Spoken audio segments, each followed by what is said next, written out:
बिस्मिल्लाहिर्रहमानिर्रहीम। अस्सलाम वालेकुम। आप देख रहे हैं प्रोग्राम न्यूज़ फीड। मैं हूं मुर्तज़ा डार। प्रोग्राम में आज बात करेंगे मुल्क की मुआशी और सियासी सूरत हाल के हवाले से। ये जानने की कोशिश करेंगे सारे मामलात किस जानिब मुल्क को लेकर बढ़ रहे हैं। इस हवाले से आज हम बहस करेंगे। मिनी बजट की खबरें गर्दिश कर रही हैं, तैयार कर लिया गया है और मिनी बजट आने का मतलब यकीनी तौर पर एक मरतबा फिर मुआशी पॉलिसीज़ का रिवाइवल है और उस रिवाइवल में यकीनी तौर पर आवाम के ऊपर मज़ीद बोझ डालना है। इस पूरे बजट को लेकर बहुत सारी चहमगोइयाँ भी हैं जो हो रही हैं। 150 अरब रुपए से ज़ायद इसका अंदाज़ा लगाया जा रहा है कि ये मिनी बजट होगा। साथ ही साथ एक और ख़बर जो बड़ी अहम तरीन खबर है पाकिस्तान के लिए, वो सऊदी अरब के हवाले से है, जिसमें सऊदी अरब ने अपनी मुआशी पॉलिसी वज़ा करते हुए 3 ममालिक का जिक्र किया, जिसमें पाकिस्तान भी शामिल। और उसने कहा है कि हम इन ममालिक को पहले जिस तरह पैसे देते थे अब उस तरह पैसे नहीं देंगे। हाँ, अलबत्ता पैसे दिए जाएंगे अगर आप अपने टैक्स रेगुलरिटीज़ और ओवरऑल जो IMF की जिस तरह बहुत सारी बेल आउट पैकेज की शरायतें उस किस्म की चीज़ों के ऊपर अमल पैरा होंगे तो ज़ाहिर है वो पैसे दिए जा सकेंगे। साथ ही साथ मुल्क की सियासी सूरत हाल अपनी दूसरी डगर पर जारी है, अप्स एंड डाउन्स के साथ जारी है। 35 अरकान के इस्तीफ़े आप जानते हैं कौमी असम्बली में मंजूर हो चुके हैं। उस हवाले से पाकिस्तान तहरीक इंसाफ अपनी हिकमत अमली अपनाए हुए है और मौजूदा हुकूमत अपनी हिकमत अमली अपनाए हुए है। पंजाब के अंदर अभी तक नाम पर इतफाक़ नहीं हो पाया। KP के अंदर भी जो है वो नामों पर गौर तो किया जा रहा है, लेकिन उसके साथ साथ अपोजिशन और हुकूमत जो वहाँ पर माजी में थी उसकी भी सियासत अभी जारी है। ये सारे मामला पाकिस्तान को किस समत में लेके जा रहे हैं, इस पर आज बहस करनेगी और जानेंगे कि क्या सूरत हाल मुमकिन तौर पर निकल सकती है। प्रोग्राम में मुझे ज्वाइन कर रहे हैं नज़ीर लगारी साहब, सीनियर हैं, एनालिस्ट हैं। ताहिर मलिक साहब ज्वाइन कर रहे हैं, सीनियर जर्नलिस्ट हैं, एनालिस्ट हैं। और सलमान आबिद साहब ज्वाइन कर रहे हैं, सीनियर जर्नलिस्ट हैं, एनालिस्ट हैं। आप तीनों मेहमानों का सर बहुत शुक्रिया। गुफ्तगू का आगाज़ लगारी साहब सर मैं आपसे करना चाहूँगा। सबसे पहले तो सर मैं ये चाहता हूँ कि आप हमारे नाजरीन को थोड़ा सा बताइए कि ये जो नया बजट मिनी बजट के नाम पे अब ये आ रहा है, इसको कैसे आप देख रहे हैं। और ये सारे असना के अंदर सऊदी अरेबिया, IMF जिनसे हमें उम्मीदें बहुत सारी हैं, कुछ खटाई में पड़ते मामला दिखाई दे रहे हैं। How do you see this sir? मेरे ख्याल में IMF के साथ मामलात नहीं हो पा रहे हैं और उससे पहले जो रेगुलेशन की गई, इमरान खान ने अपने इक़्तिदार के आखिरी दिनों में जो कानून साजी की तरफ तवज्जो दी थी और जिस तरह से सॉवरेन बनाने के लिए IMF की शराइत पर आपके गवर्नर स्टेट बैंक के बारे में जो कवानीन बनाए गए, जो जिस तरह से उनको खुद मुख्तारी दी गई, जिस तरह उसको हमारी मईशत का हमारी मालियात का वायसराय बनाया गया और वो कोई भी चीज जो है वो उनकी नजर से चूके बगैर, वैसे भी नहीं होनी चाहिए, ट्रांसपेरेंट होनी चाहिए, लेकिन ये कि वो उनको हर चीज में मालिक बना दिया गया और वो जो है अब एक किसी की भी नाइल से खुलने का मौका मिल रहा है, ना किसी को बिजनेस करने का मौका मिल रहा है। तो सूरत हाल तो बहुत गंभीर है, बहुत पेचीदा है, बहुत खराब है। इस हालात में आपके पास क्या रह जाता है? IMF का टारगेट भी आम आदमी है और हुकूमत का टारगेट भी आम आदमी है। IMF कहेगी कि जनाब इनके जिस्म से खून का आखिरी कतरा निचोड़ कर जो है वो आप इनको इसी तरह छोड़ दो कि कोई उनका पुरसान हाल ना होने वाला है, इनके मुंह से छीन लिया जाए।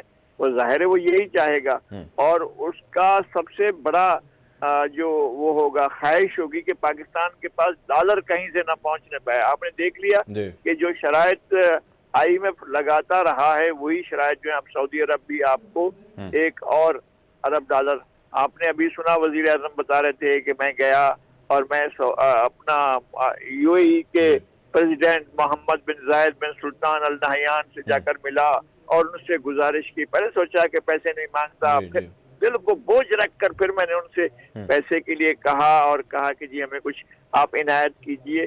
तो ये हमारी है सूरत हाल और इस नहज पर पाकिस्तान के आम आदमी ने नहीं पहुंचाया, गरीब जो स्कूल टीचर है उसने नहीं पहुंचाया, जो चपरासी है उसने नहीं पहुंचाया, जो आम आदमी जो दो रोटी खाता है और अपने तन के कपड़ों के लिए सारा दिन भाग दौड़ करता है उसने नहीं पहुंचा। ये जो उमरा हैं, ये मराद याफ्ता तबका है, ये जो खाने पीने वाले हैं, जो मिलें फैक्ट्रियां चलाते हैं, जो एक्सपोर्ट इम्पोर्ट करते हैं, वो जो रिमिटेंसेस पहले तो किसी जमाने में लोगों को वो मिलता था, यानी सब्सिडीज मिलती थी, वो सब्सिडीज भी अब इन सेठों को, साहूकारों को मिलते हैं। इन सेठों साहूकारों के लाखों से करोड़ बने, करोड़ों से अरब बने, अरबों से खरब बने, खरबों से मजीद खरब बने, फिर डॉलरों में बने। उनकी दौलत में कोई कमी नहीं आनी चाहिए। अब आखिरी कतरा जो है आप इनके निचोड़ लो इस गरीब आदमी के खून पे। अब इसके बिजली के बिल बढ़ाओ, अब इसके गैस के बिल बढ़ाओ, अब इसकी जिंदगी का जीना हराम कर दो, इसके आटे पर, इसके नवाले पर, इसके दूध के डब्बे पर, किसी चीज पर भी कोई चीज ना छोड़ो कि इस पर टैक्स बढ़ाओ।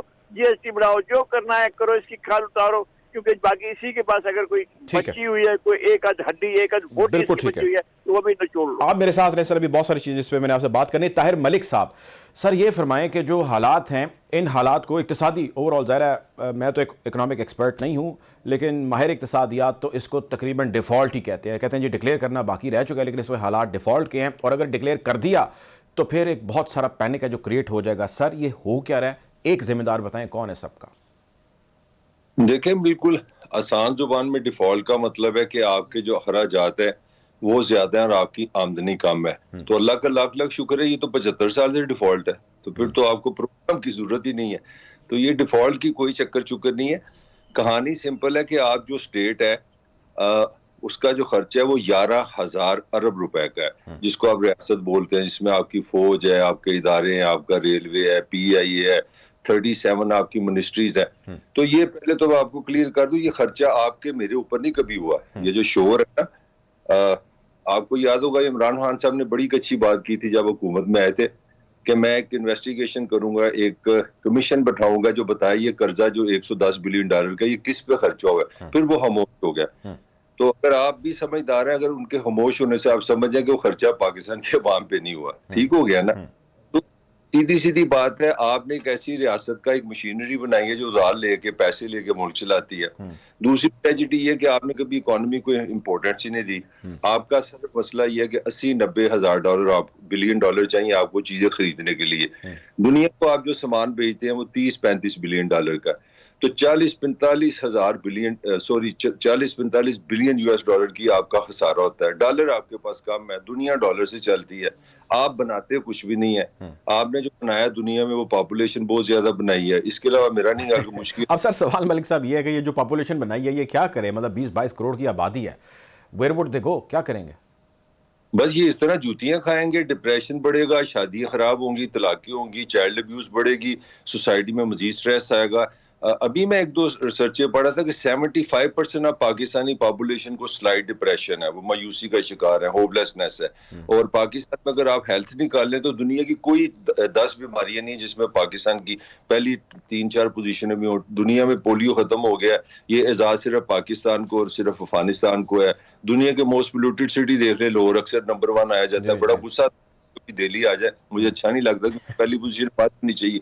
तो आप मुझे बताएं, मतलब कॉमेडी क्या हो रही है। दूसरी बात ये लगारी साहब की एक बात पे मैं कोई तंज नहीं करना चाह रहा, मुझे ये नहीं समझ आती कि हम IMF पे क्यों तनकीद करते हैं। IMF is not a political party, उन्होंने इलेक्शन ही लेना। ये गोरों की अमीर मुल्कों का एक बैंक है, आपको कम लोन पे कर्जा देता है।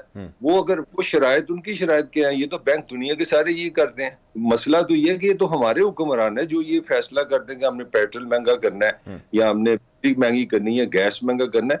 मेरा हाल है IMF should not be blame तो हमें अपने आप को करना चाहिए। बिल्कुल, ये मेरे ख्याल बात नहीं है। ठीक है, अब मेरे साथ में सलमान आबिद साहब। सर ये फरमाएं कि आज वजीर मुमलिकत जो है हमारी आयशा गौस पाशा साहब, उन्होंने भी एक स्टेटमेंट दिया और उन्होंने कहा जी सख्त फैसले करने का वक्त आ चुका है। एहसन इकबाल साहब ने आज स्टेटमेंट दिया है, बल्कि प्रेस कॉन्फ्रेंस में भी उन्होंने एक मरतबा फिर कहा कि सख्त फैसले करने का वक्त आ चुका है। वज़ीर-ए-आज़म ने मिनी बजट का अंदिया दे दिया। IMF की खबरें हमारे सामने हैं, सऊदी अरेबिया की खबरें हमारे सामने हैं। ये सिर्फ आज की मैं खबरें आपको बता रहा हूँ।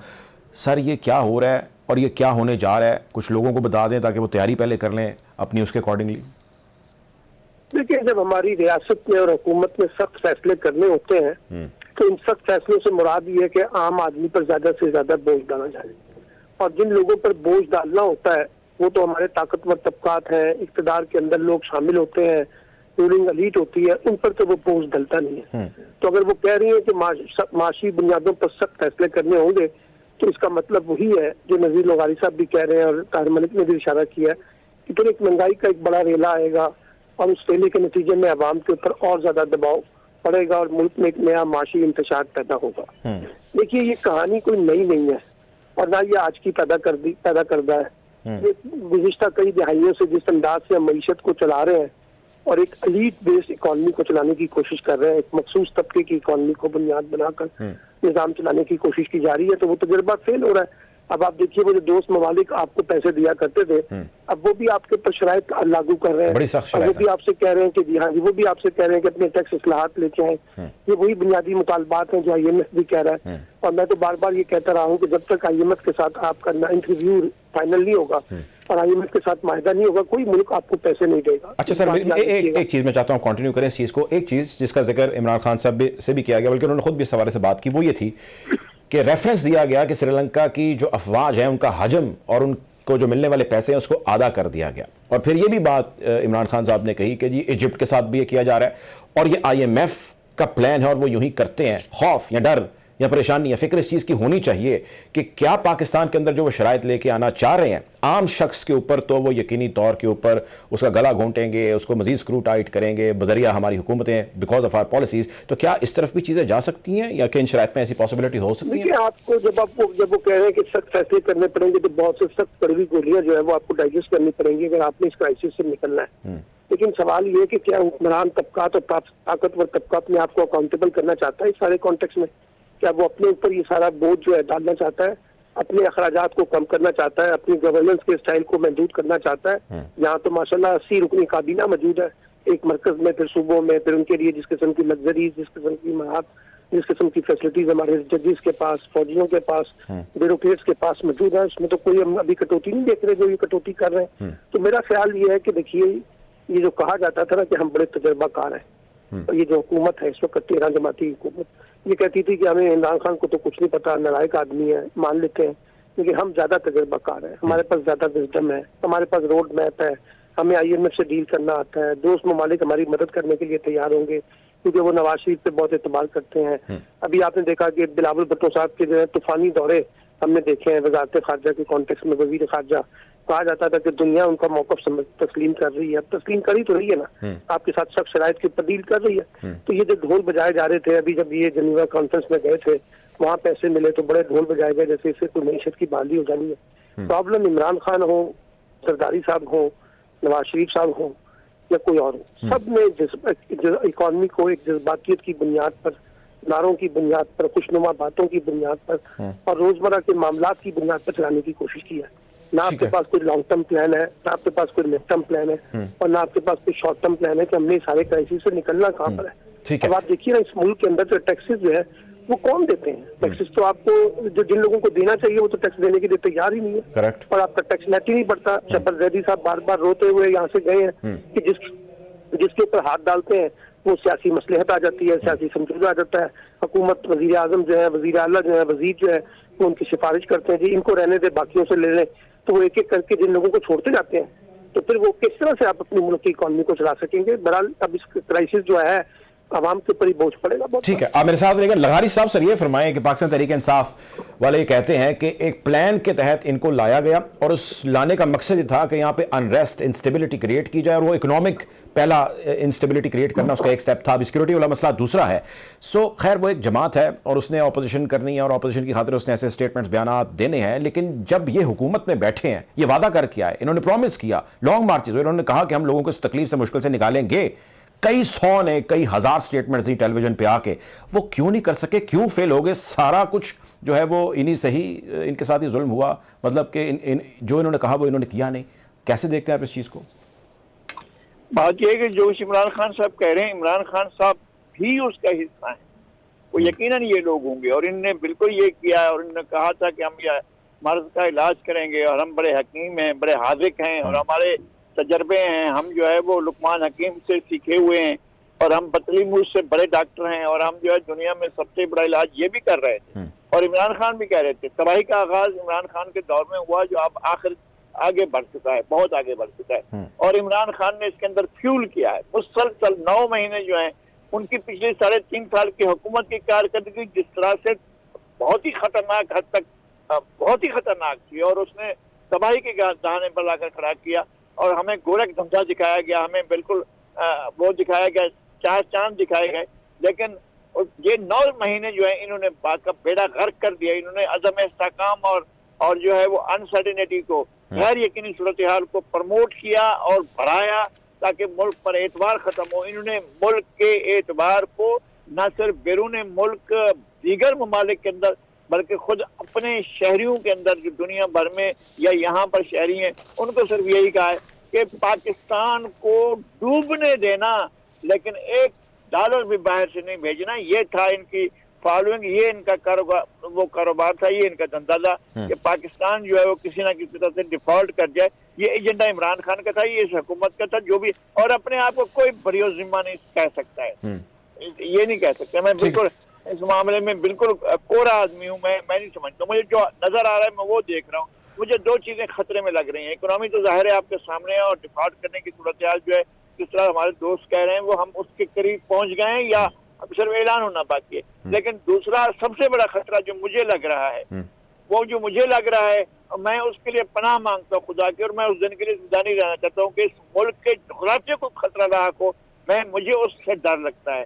मैंने अपनी आंखों से देखा है, मैंने पाकिस्तान टूटते देखा है, और मुझे मालूम है कि पाकिस्तान को बचाया जा सकता था, लेकिन हमारी हुक्मरान अशराफिया उस दौर की और इस दौर की हुक्मरान अशराफिया में ये नहीं होता है कि अपोजिशन और हुकूमत ये सब शामिल होते हैं, और जो इनके ऊपर इदारे मुख्तलिफ बैठे होते हैं वो भी शामिल होते हैं, सब शामिल होते हैं, और सब मिलकर तय कर रहे होते हैं कि उसको डुबो दो, और उस जहाज को डुबो दिया गया था और हमारे सामने डूबा था। और किस तरह से यकीन दहाना कराई गई थी कि जस्टिस मुनीर की किताब पढ़ लें और बहुत सी चीजें पढ़ लें, अयूब खान की डायरियां पढ़ लें, इन्होंने सब कुछ तय कर लिया था।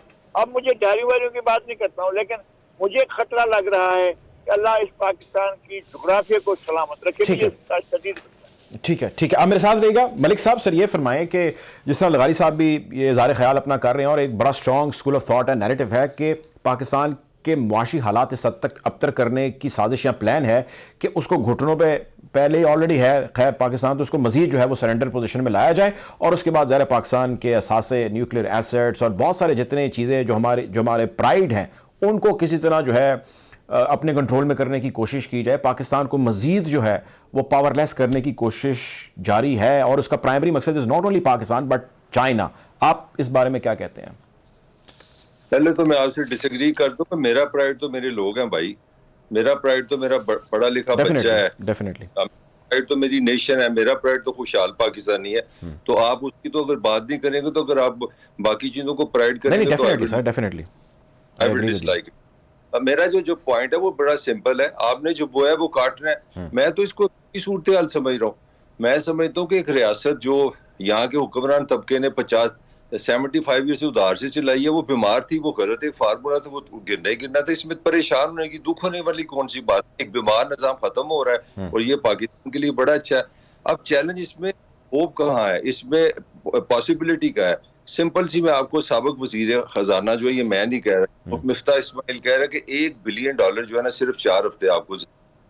अब ये जितने फकीरों की तरह पैसे मांग रहे हैं क्या कर लेंगे? 4 महीने, 5 महीने, 6 महीने, 7 महीने।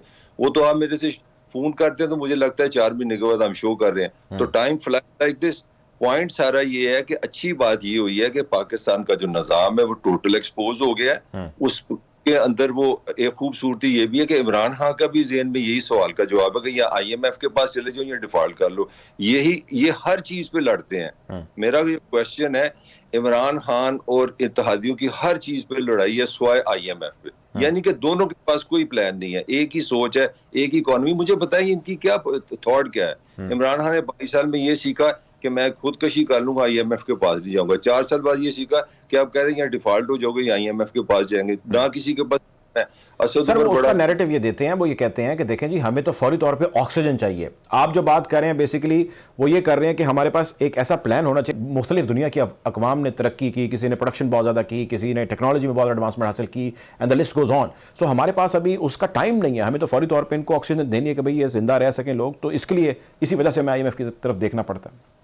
यार आप 75 साल की हिस्ट्री देख लो ना, इकोनॉमी हमेशा तो फौरी तौर पे जरूरत पड़ी है। 73 में भुट्टो का जल्जला आया था, सारी दुनिया के साथ पैसे लेने गया था। ये कोई आज की बात है यार? कौन सी इमरजेंसी है? पाकिस्तान कहाँ पे स्टेबल रहा है? हर वक्त ही यहाँ पे नाजुक तरीन सूरत हाल होती है, पैसे दे दो, पैसे दे दो। मैं तो एज ए सिटीजन समझ रहा हूँ ये गोल्डन टाइम आ गया पाकिस्तान पे। दुनिया को सबको पता चल गया कि इन्होंने करना कराना कुछ नहीं, प्रोड्यूस कुछ नहीं करना, ह्यूमन डेवलपमेंट नहीं करनी, इंडस्ट्री नहीं लगानी, पैदावारी लागत कम नहीं करनी। उन्होंने क्या पैसे लाने जिसे बंदे से पुत्र बनो। ये तो आइडियल सिचुएशन है। श्रीलंका सीधा नहीं हुआ, अगलों ने सीधा कर दिया ना। ये IMF को बड़ी तनकीद करते हैं, उन्होंने कड्डो अपने सरकारी मुलाजिम। तो दुनिया ये जो नॉनसेंस है, इसको बर्दाश्त करने को तैयार नहीं। मैं तो बड़ा आइडियल समझ रहा हूँ। और पाकिस्तान हुक्मरानों के लिए लेसन ही है कि भाई पार्टी इज ओवर, अब खुदा के लिए इंसानों पे काम करो, इंडस्ट्री पे काम करो, पाकिस्तान की पैरावारी लागत पे काम करो, एक्सपोर्ट पे काम करो। ये खूबसूरत मुल्क है, खूबसूरत लोग हैं, इतने ज़हीन लोग हैं। सिर्फ और सिर्फ आपको एक प्लानिंग की जरूरत है, सब्र की जरूरत है, वो है किसी में नहीं। जब आप हर वक्त ये लड़ते, मैंने असेंबली तोड़नी है, दूसरा कहता वाह वाह वाह असी इस्तीफे कैसे ले लेने। ये तो बच्चों की स्टाइल कर रहे हैं। ये किस तरह हो दे कैन मैनेज 220 मिलियन का मुल्क मैनेज ही नहीं कर सकते, इनमें तो कैपेसिटी नहीं है। ठीक है, ठीक है। सलमान आबिद साहब, सर ये फरमाएं कि मुख्तलिफ बयानात, स्टेटमेंट्स, तज्जिए और पार्टी पॉलिसीज़, इंस्टीट्यूशन की पॉलिसीज़ और उनके बयानात, हम बहुत सारी चीज़ें देखते हैं और उनका खुलासा ही निकलता है कि अवाम की खातिर, पाकिस्तान की खातिर। एक जमात भी ये कहती है, दूसरी भी, तीसरी भी, चौथी भी, 10वीं भी, 13वीं, 15वीं भी, और रियासती इदारे भी यही कहते हैं।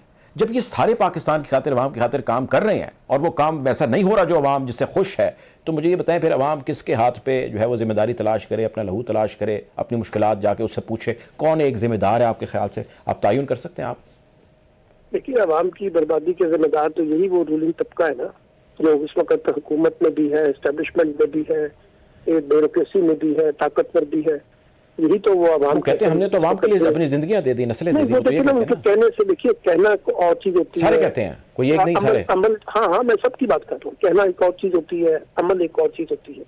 ये कहने में और अमल में जो तजाद है, उसी का तो ये शाफसाना है जो इस वक्त हम पाकिस्तान के अंदर देख रहे हैं। मैंने आपसे बड़ी बुनियादी सी बात की है कि इस पूरे माशी क्राइसिस में जब आप मर्सिडीज गाड़ियां मंगवा रहे हो बाहर से, और अपने लिए नई नई लग्जरीज ले रहे हो, जिस किस्म के शहाना आपके अंदाज हो, और गैर मुल्की दौरे हो रहे हो, फिर उसके बाद आप ये कहें कि जी हम दुनिया में जाके पैसे मांगे और लोग हमें पैसे दे दें। एक वक्त था लोग आपको देते थे, अब जब लोग देते हैं तो कोई फ्री लंच तो नहीं होता ना। अब आपको कुछ उसकी प्राइस पे करनी है, तो वो प्राइस पे करनी पड़ रही है आपको, अब इस वक्त करनी पड़ रही है। तो सऊदीयत जैसा मुल्क भी आपको कह रहा है कि जी आप करें तो फिर उसके बाद कुछ करेंगे। तो इसका मतलब है अब एक ऐसा वक्त आ गया है जहाँ आपको कड़वे फैसले करने हैं बतौर रियासत, बतौर हुकूमत नहीं मैं कह रहा, बतौर रियासत। अगर आप रियासत की सतह पे इसको रियासत को चलाना चाहते हैं तो हर फरीक को अपने तौर तरीके बदलने होंगे। ये जो मौजूदा रिवायती तरीके हमने बनाए हुए हैं ना मईशत को चलाने के, सियासत को चलाने के लिए, ये नहीं चल सकेंगे। और देखिए हमारी जो पॉलिटिक्स है, चाहे उसमें गवर्नमेंट है चाहे उसमें अपोजिशन है, ये पाकिस्तान के मुल्की मसाइल के लिए इररिलेवेंट हो गए हैं। ये जो मसाइल जिनका ये जिक्र करते हैं वो आम आदमी के मसाइल नहीं है। और इस पूरी लड़ाई में जो इस्लामाबाद के अंदर जारी है इक़्तिदार की लड़ाई, उससे तो कुछ नहीं मिलने वाला आम आदमी को। क्या फर्क पड़ेगा अगर शहबाज शरीफ चले जाए तो इमरान खान आ जाए, इमरान खान चले जाए तो कोई और आ जाए, इससे आम आदमी का मसला तो नहीं हल होने वाला ना। उसके जो मसाइल है वो तो बिल्कुल डिफरेंट है। करेक्ट। तो इसलिए मैं ये समझता हूँ कि बुनियादी तौर पर अब वक्त आ गया कि पाकिस्तानी रियासत के निज़ाम की एक बड़ी सर्जरी दरकार है। मुझे नहीं पता ये सर्जरी कौन करेगा और सर्जन कौन होगा। बगैर सर्जरी के ये मसले हल होने वाले नहीं है। ये जो कैंसर का मर्ज है ना, इसको हम डिस्प्लिन की गोली से हल करने की कोशिश कर रहे हैं, ये टैकल नहीं हो सके। बिल्कुल ठीक है, बिल्कुल ठीक है। आप तीनों मेहमान मेरे साथ रहिएगा। एक शॉर्ट ब्रेक का कहा जा रहा है, ब्रेक की जाने बढ़ जाते हैं, गुफ्तगू को यहीं से जारी रखते हैं। Take a break.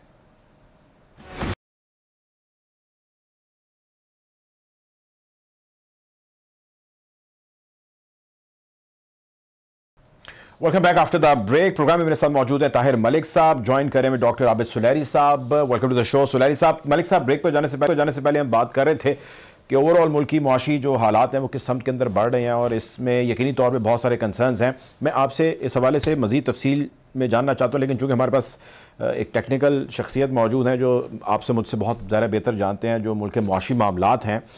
आबिद सुलैरी साहब, सर आप ये फरमाइएगा, बहुत सारी चीज़ें हैं जो आज हुई हैं, उन्हीं चीज़ों में एक चीज़ जो कॉमन है दैट इज़ के सख्त फैसले करने का वक्त आ चुका है। आज 2-3 वज़रा ने भी ये कहा, वज़ीर-ए-आज़म साहब ने मिनी बजट का भी ऐलान कर दिया। कैसे देख रहे हैं आप इसको और इसका आम शख्स की ज़िंदगी पे क्या असर होता देख रहे हैं सर आप? जी, देर आए दुरुस्त आए। मुश्किल फैसले करने का वक्त तो बहुत पहले से था, लेकिन चलें अब भी अगर ये हो जाए और जितना जल्दी हो जाए उतना बेहतर है। यकीनन ये तमाम फैसले करना जो है वो महंगाई में इजाफे का मूजब बनेगा। जब हम बिजली जो है अगर उसमें खसारा नहीं आने देंगे, एनर्जी की कीमतों में जिस कीमत पे हमें मिल रही है वो तेल मिल रहा है उसी कीमत पे बेचें, जिस कीमत पे गैस मिल रही है उस कीमत पे बेचें, जिस लागत पे बिजली बन रही है उतने का यूनिट बेचें, तो जाहिर है कि सारी चीज़ों में इजाफा होगा। इसी तरीके से अगर हम इंटर बैंक और इस वक्त जो ओपन मार्केट में जो 30 रुपए का फर्क है, अगर उसको गैप को हम मिनिमाइज करने की कोशिश करते हैं ताकि दोबारा से जो रेमिटेंसेस हैं और जो एक्सपोर्ट की प्रोसीड्स हैं वो थ्रू बैंकिंग चैनल आ सकें, तो ये सारी चीज़ें ऐसी होंगी जो कि महंगाई में इजाफा का बायस बनेंगी। लेकिन अगर ऐसा ना किया जाए तो फिर खुदा न खास्ता वही सिचुएशन आ जाती है जो कि 1 साल पहले हमने श्रीलंका में होती हुई देखी थी।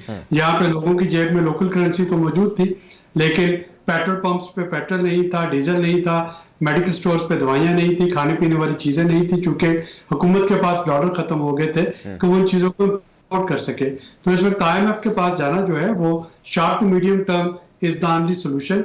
लॉन्ग टर्म सोल्यूशन जो है वो ये है कि इन रिफॉर्म्स को जो देरपा बुनियादों पर काफी देर से जो वो तातुल का शिकार है, हमारे पब्लिक सेक्टर जो लास्ट मेकिंग एंटरप्राइजेज हैं उनमें रिफॉर्म्स हैं या बिजली में रिफॉर्म है, उनको किया जाए ताकि ये एक ही दफा। अच्छा फलारी साहब, ये फरमाइएगा कि एक जो बड़ी चीज़ डिस्कस होती है वो ये है कि हुकूमत अपने अखराजात ख़त्म करे, मुख्तलिफ हमारे बैंक में इंस्टीट्यूशंस हैं वो भी करना चाहिए, बहुत सारे, उसका कितना हजम है सर उसका, और कितना फ़र्क पड़ेगा सर?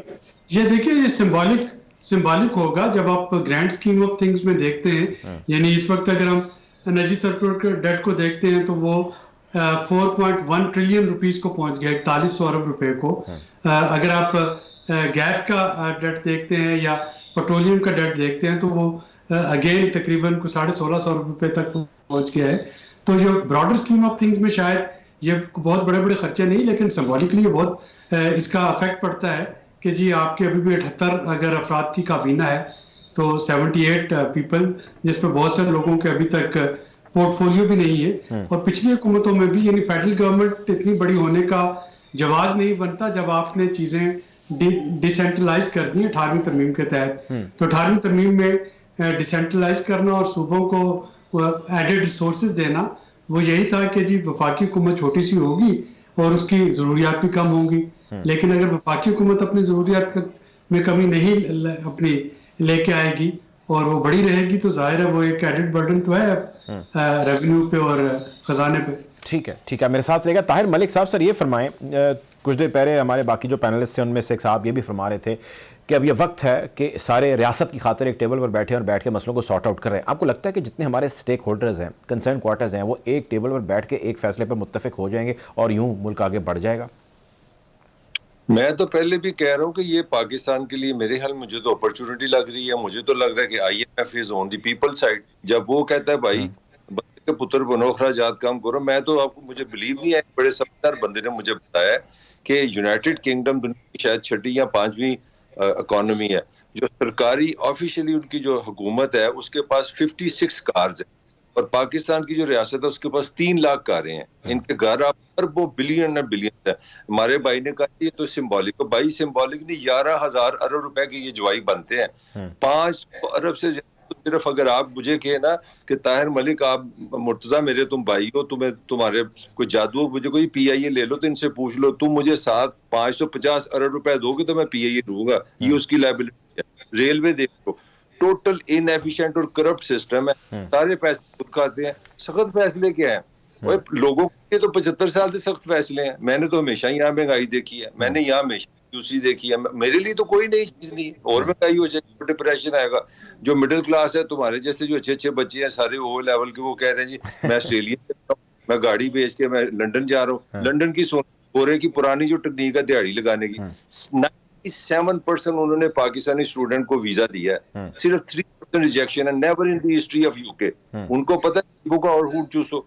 तो पाकिस्तान में डिप्रेशन का फायदा भी गोरे को। आप बाहर जाके पढ़े, ऑस्ट्रेलिया चले जाए, न्यूजीलैंड चले जाए, तो सख्त फैसले से क्या मुराद है? यहाँ तो आम आदमी को हमेशा से चित्र ही पड़े हैं। अब ये सख्त फैसले नहीं, काम ठीक करना पड़ेगा। This is ideal time for Pakistan. आप इस को इस तरह फर्दर नहीं चला सकते।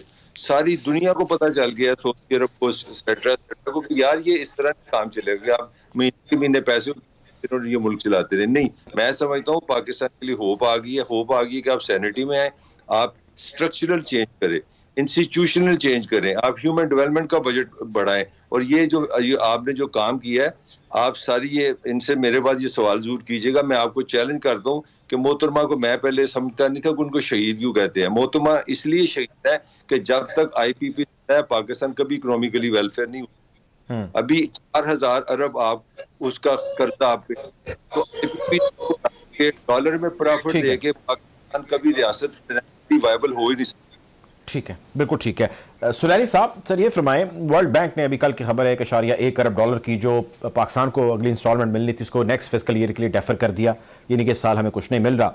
सऊदी अरेबिया ने आज की खबर है कि अनाउंस किया है कि अपने टैक्स रिफॉर्म्स करें, रेगुलरिटीज़ लेके आएँ अपने सिस्टम के अंदर, यहाँ हम उन ममालिक को पैसे देंगे, पाकिस्तान के भी उन्होंने नाम लेके कहा है उनके वज़ीर ख़ारजा ने, तब जो है वो हमारी दाल करेगी, यानी कि IMF वाली ट्रेजेक्ट्री को फॉलो अप करें। IMF इटसेल्फ जो 9th राउंड है, हम उससे कोसों दूर हैं अभी तक। ये फरमाइए कि जब हर तरफ से ऐसी खबरें आ रही हैं तो पाकिस्तान के पास IMF को एक्सेप्टेंस के अलावा तो कोई रास्ता नहीं बचा, और IMF की शराइत की एक्सेप्टेंस में आपको क्या लगता है कि उन तमाम शराइत को कबूल किया जाएगा जो वो कह रहे हैं तो वो आगे बढ़ेंगे, या उनमें से कुछ को पार्शली एक्सेप्ट किया जाएगा तो आगे बढ़ा जा सकता है? जी पहले तो मैं वर्ल्ड बैंक की वजाहत कर दूं। वर्ल्ड बैंक की कोई किस्त जो है वो डेफर नहीं हुई अगले माली साल में। वर्ल्ड बैंक के प्रोजेक्ट्स चल रहे थे जिसमें कि पाकिस्तान को अपनी होमवर्क करना है। वो होमवर्क ये है कि जो पावर सेक्टर रिफॉर्म्स हैं वो करनी है, वही जो एनर्जी सेक्टर जिसकी हम बात कर रहे हैं, और चूंकि पाकिस्तान ने अभी तक वो नहीं की तो लिहाजा वो वाला प्रोजेक्ट अप्रूवल के लिए अभी बोर्ड ऑफ डायरेक्टर्स के पास नहीं जाएगा। तो ये नहीं था कि वो कोई ऑलरेडी अप्रूव कर चुके थे और उन्होंने कहा कि अब हम इसको डेफर कर रहे हैं, पेमेंट रिलीज नहीं करेंगे। ये जरूर है कि पाकिस्तान ने जब तक वो रिफॉर्म नहीं लेके आएंगे तब तक वर्ल्ड बैंक आगे नहीं चलाएगा। अब जो दूसरा आपका क्वेश्चन है वो जाहिर है कि रिफॉर्म्स हमारे अपने फायदे में। हमें यानी IMF जो है वो आपको कोई गन पॉइंट पे रख के नहीं कह रहा कि आप अपनी चादर के मुताबिक पांव फैलाएं, या वो गन पॉइंट पे नहीं कह रहा कि जी आप महंगी बिजली बना के सस्ती क्यों बेच रहे हैं। जाहिर है कि हमारे अपने फायदे में IMF हो या ना हो, ये चीजें हमें करनी चाहिए। अब हमें सबको पता है कि डॉलर जो है वो इसलिए बैंक से गायब हो गया है, बैंकों से, कि ओपन मार्केट में उस पर प्रीमियम चल रहा है। तो अब अगर आप उसकी कीमत को नहीं रुपए की कीमत को एडजस्ट करेंगे मार्केट के मुताबिक तो हर बंदा हुंडिया वाला इस्तेमाल कर रहा होगा, डॉलर बैंकों में नहीं जाएगा। जो आपका क्वेश्चन है कि IMF के साथ क्या पार्शियल बात की करके आगे बढ़ा जा सकता है, तो मैं नहीं समझता कि पार्शियल बात करके हम आगे बढ़ सकते हैं। जो कमिटमेंट्स पाकिस्तान ने की हुई है इस प्रोग्राम की, जो 9th रिव्यू के लिए जो जो चीजें करनी है, जब तक वो मुकम्मल नहीं होगी तब तक बोर्ड में पाकिस्तान का केस है वो नहीं जाएगा। उसकी वजह जाहिर है कि रिफॉर्म्स की जरूरत भी है, और उसकी एक और वजह भी है जो उसकी जियोपॉलिटिकल इकोनॉमी है। देखिए आपके पास एक रशिया का बहुत बड़ा डेलीगेशन इस वक्त आके बैठा हुआ है। जी जी। तकरीबन 60 के करीब लोग, 16 के करीब जर्नलिस्ट जो कि इसको कवर कर रहे हैं। अब आपका क्या ख्याल है कि अमेरिका की और पूरे वेस्ट की अगर रशिया से लड़ाई चल रही है और हम एक डेलीगेशन ला के उसको यहाँ पे घर में बिठा के बैठे हैं, तो क्या वो बहुत खुश होंगे, या वो जाहिर है कि हम डायरेक्टली वो मुतरबे नहीं कर सकते, हमारी सॉवरेनिटी है, उस पर मुदाखलत नहीं करेंगे, लेकिन फिर जहां जहां पे उनका जोर चलेगा वो जोर चलाएंगे। बिल्कुल, जहां पे उनका जोर चलेगा वो यकीनी तौर पे जोर चलाएंगे। फ्लेक्सिबिलिटी आपको मिलेगी। बिल्कुल ठीक है, बिल्कुल ठीक है जी। डॉक्टर आबिद सुलैनी साहब ने प्रोग्राम में ज्वाइन किया, बहुत शुक्रिया सर आपका। ताहिर मलिक साहब ने प्रोग्राम में ज्वाइन किया, आपका भी बहुत शुक्रिया। नाज़रीन, प्रोग्राम को खत्म हो जाता है, हालात हाज़रा से आपको यूं ही आगाह रखेंगे। अब तक के लिए इतना ही, अपना ख्याल रखिए, अल्लाह हाफ़िज़।